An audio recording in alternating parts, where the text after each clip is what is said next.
Inyuma yo gutanga urutonde rw'amazina y'abana b'abakobwa afise amazina y'ikirundi atanguzwa na I, abantu batwandikiye batubwira ko bakeneye ay'abahungu atanguzwa n'urudome I y'ikirundi n'ayandi y'imvamahanga ashobora kujana nayo. Uyu munsi rero twaguteguriye amazina atatu ajanye y'abana b'abahungu meza agezweho ushobora kwita umwana w'umuhungu. Turahera kw'izina ry'icumi mpaka kw'izina rya mbere nk'uko bisanzwe. Bana natwe kore subscribe, utonde like, izina ukunze utwandikire muri komanteri uzoba ugize neza, nta kindi kintu tugusavye. Izina ry'icumi dusanga kuri urutonde turasanga izina bita Irishura Cody Bryden. Irishura Cody Bryden. Irishura ni izina ry'ikirundi, Cody ni izina ry'abana b'abahungu ushobora guha n'umwana w'umukobwa. Iri zina rikaba rikomoka muri Irlande. Iri zina rikaba risobanuye ngo uwufasha. Nayo Bryden ni izina ry'abana b'abahungu. Iri zina rikaba rikomoka muri Irlande. Iri zina rikaba risobanuye ngo umunyabwenge. Irishura Cody Bryden.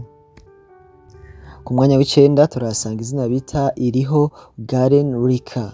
Iriho Garen Rika.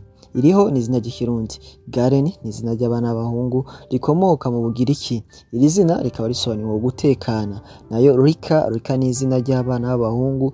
Iri zina rikaba rikomoka mu Budagi. Iri zina rikaba risobanuye ngo umutunzi canke gutunga. Iriho Garen Rika. Ku mwanya w'umunani turasanga izina bita Ishimwe Kelan Avery. Ishimwe Kelan Avery. Ishimwe ni izina ry'ikirundi, Kelan ni izina ry'abana b'abahungu. Iri zina rikaba rikomoka muri Irlande. Iri zina rikaba risobanuye ngo uworoshe muto. Nayo Avery ni izina ry'abana b'abahungu ushobora guha n'umwana w'umukobwa. Iri zina rikaba rikomoka mu Bwongereza. Iri zina kandi rishobora no gukomoka mu Bufaransa. Iri zina rikaba risobanuye ngo umutegetsi. Iri zina rishobora no gusobanura ngo umuyobozi canke umuntu ayobora.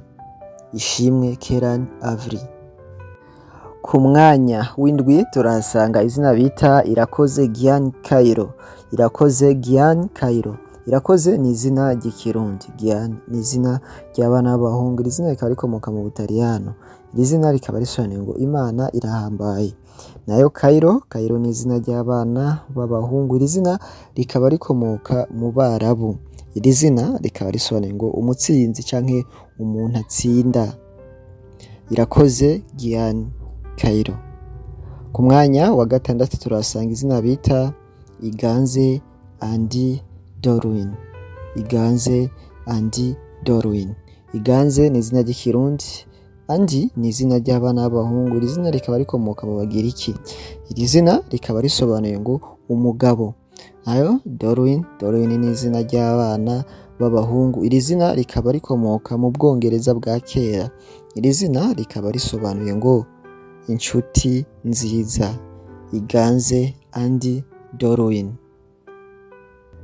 Ku mwanya wa gatanu turasanga izina bita Iranzi Oren Atlas. Iranzi Oren Atlas. Iranzi ni izina ry'ikirundi, Oren ni izina ry'abana b'abahungu. Iri zina rikaba rikomoka mu Bwongereza. Iri zina rikaba risobanuye ngo gutungana. Nayo Atlas ni izina ry'abana b'abahungu. Iri zina rikaba rikomoka mu Bagiriki. Iri zina rikaba risobanuye ngo kwihangana. Iranzi Oren Atlas. Ku mwanya wa kane turasanga izina bita Iraganje Arto Harry. Iraganje Arto Harry. Iraganje ni izina ry'ikirundi, Arto ni izina ry'abana b'abahungu. Iri zina rikaba rikomoka muri Finlande. Iri zina rikaba risobanuye ngo umunyacubahiro. Nayo Harry ni izina ry'abana b'abahungu. Iri zina rikaba rikomoka mu Budagi. Iri zina rikaba risobanuye ngo umukuru w'urugo. Iraganje Arto Harry. Ku mwanya wa gatatu tuja kurangiza urutonde rw'amazina atatu y'abana b'abahungu, amazina agezweho ariko amazina y'ikirundi atanguzwa n'urudome I.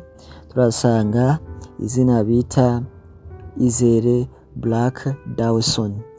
Izere Black Dawson. Izere ni izina ry'ikirundi, Black ni izina ry'abana b'abahungu. Iri zina rikaba rikomoka mu Bwongereza bwa kera. Iri zina kandi izina risobanuye ngo uwurenganura abandi canke umuntu agwanira abandi agatuma abarengera. Hanyuma Dawson ni izina ry'abana b'abahungu. Iri zina rikaba rikomoka mu Bubirigi. Iri zina rikaba risobanuye ngo umuhungu wa Dawidi. Izere Black Dawson. Ku mwanya wa kabiri tubandanya uru rutonde turasanga izina bita Ineza Nevan Meriki. Ineza Nevan Meriki. Ineza ni izina ry'ikirundi, nayo Nevan ni izina ry'abana b'abahungu. Iri zina rikaba rikomoka muri Irlande. Iri zina rikaba risobanuye ngo umutagatifu muto.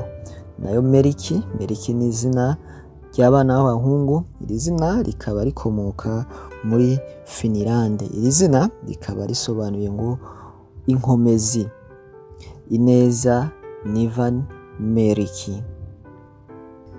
Ku mwanya wa mbere tuja kurangiza uru rutonde rw'aya amazina 3 y'abana b'abahungu, amazina meza, amazina ajanye.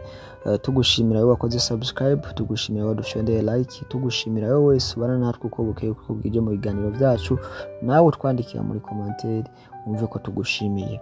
Reka turangize uru rutonde. Ku mwanya wa mbere turasanga izina bita Irakora Beno Orege. Irakora Beno Orege. Irakora ni izina ry'ikirundi, Beno ni izina ry'abana b'abahungu. Iri zina rikaba rikomoka mu Budagi. Iri zina rikaba risobanuye ngo umutima ukomeye. Nayo Orege ni izina ry'abana b'abahungu. Iri zina rikaba rikomoka naryo nyene mu Budagi. Iri zina rikaba risobanuye ngo umugisha. Irakora Beno Orege. Mwakoze urutonde rw'uno munsi natugarukirije, duhure mu yandi mazina canke mu kindi kiganiro gikurikira. Ciao ciao.